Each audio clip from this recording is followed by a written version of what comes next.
que um medicamento, mesmo sendo tóxico, não mata o indivíduo que o ingere? Dentre muitos fatores, um deles é porque funciona muito bem dentro de cada uma das nossas células uma organela chamada retículo endoplasmático. Saiba mais sobre essa organela logo após a vinheta.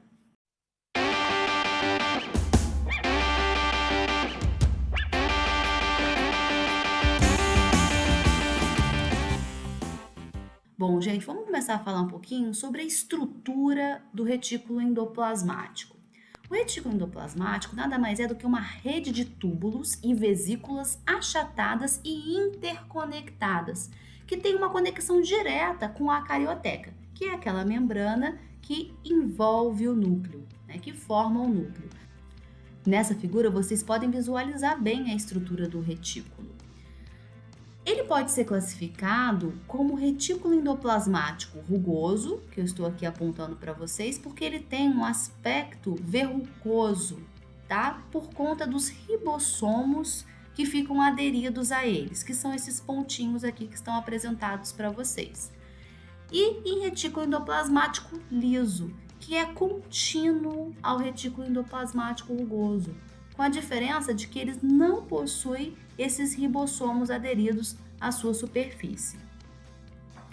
Então, os retículos, tanto o liso quanto o rugoso, funcionam como uma verdadeira rede de distribuição de substâncias orgânicas no interior da célula. Vamos começar a falar do retículo endoplasmático rugoso, que também é chamado de ergastoplasma. Bom, como eu já falei anteriormente, o retículo endoplasmático rugoso está aqui representado em azul para vocês, com vários pontinhos pretinhos aderidos. Ele tem esse aspecto verrucoso por causa dos ribossomos que ficam aderidos à sua superfície.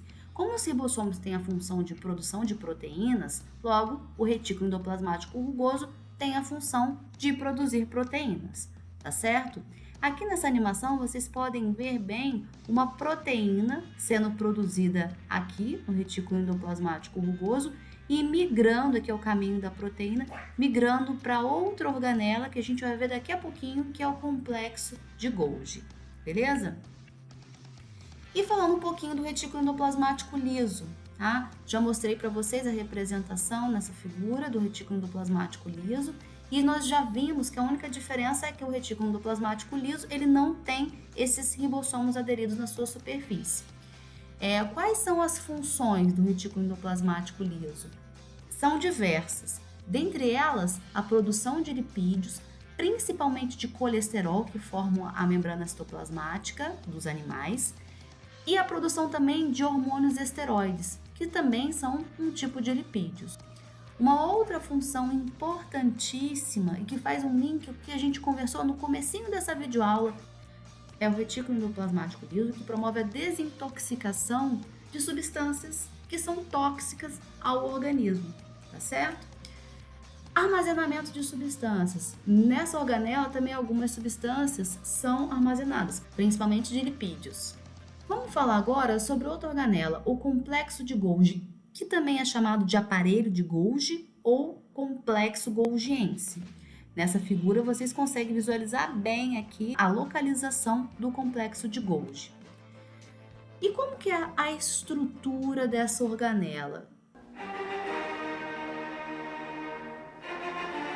Ela é composta por vários discos membranosos e achatados. Vocês conseguem perceber que o complexo de Golgi é bem mais achatadinho do que o retículo endoplasmático liso e o retículo endoplasmático rugoso, né? E esses discos membranosos ficam empilhados uns sobre os outros e se comunicam. Nessa figura, vocês podem ver aqui um zoom, né, dessa organela, do complexo de Golgi. Vocês podem ver que uma face do complexo de Golgi é chamada de face cis e a face oposta de face trans. A face cis é o lado do complexo de Golgi que recebe as vesículas dos retículos. E a face trans é a face que libera as vesículas, chamadas de vesículas secretoras.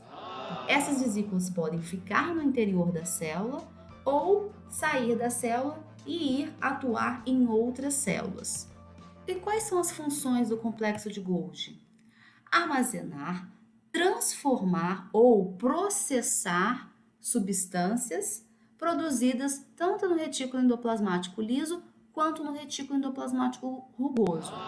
Então, um exemplo clássico é quando as proteínas são produzidas no retículo endoplasmático rugoso, no RER, migram para o complexo de Golgi. Nessa animação vocês podem visualizar bem isso. Aqui, olha, essas vesículas contendo as proteínas dentro, migrando aqui para o complexo de Golgi. E lá no complexo de Golgi, elas são modificadas, processadas, como, por exemplo, pode ser adicionado uma glicose, ou seja, acontecer a glicosilação de alguma proteína produzida no retículo endoplasmático rugoso. Uma outra função do complexo de Golgi é empacotar as substâncias produzidas nos retículos e exportar essas substâncias por meio de vesículas, ou para dentro da célula, ou, como eu já falei anteriormente, para fora da célula. Outra função do complexo de Golgi é produzir os lisossomos, essa organela que está aqui representada nessa animação para vocês. E uma outra função do complexo de Golgi é a produção dos acrossomos dos espermatozoides. Acrossomo é a parte da frente dos espermatozoides, aqui representada em verdinho, onde dentro dela está contida aquelas enzimas que vão perfurar o ovócito para o espermatozoide conseguir penetrar no interior do ovócito e formar ali a célula ovo zigoto. Vamos falar um pouquinho mais sobre os lisossomos. É uma organela esférica, né, como vocês viram na animação que eu mostrei anteriormente, e que é produzida no complexo de Golgi. E dentro delas existem algumas enzimas que conseguem degradar uma série de substâncias. Por isso que eu digo que a função dos lisossomos é a função de digestão intracelular. Nessa animação vocês podem ver muito claramente aqui uma célula e aqui os lisossomos fundidos ou com um fagossomo ou com um pinossomo. Aqui tá com cara mais de ser um fagossomo, né? Porque parece uma partícula sólida.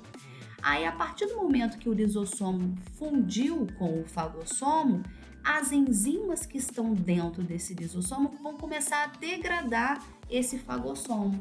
E o resultado desse processo de degradação vai ser eliminado para fora da célula. Os lisossomos, eles podem ser classificados em lisossomos primários e lisossomos secundários. Os lisossomos primários são aqueles que são recém-sintetizados no complexo de Golgi. Quando esse lisossomo primário se funde a um fagossomo ou a um pinossomo, como por exemplo uma bactéria, aí ele se transforma numa estrutura que eu passo a chamar de lisossomo secundário.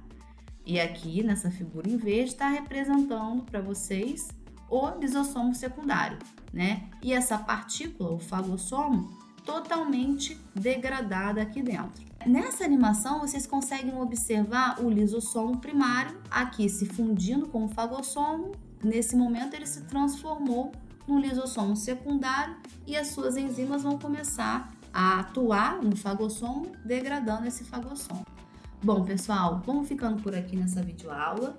Fiquem atentos porque nas próximas videoaulas a gente vai falar um pouquinho mais sobre cada uma das outras organelas presentes nas células eucariotas.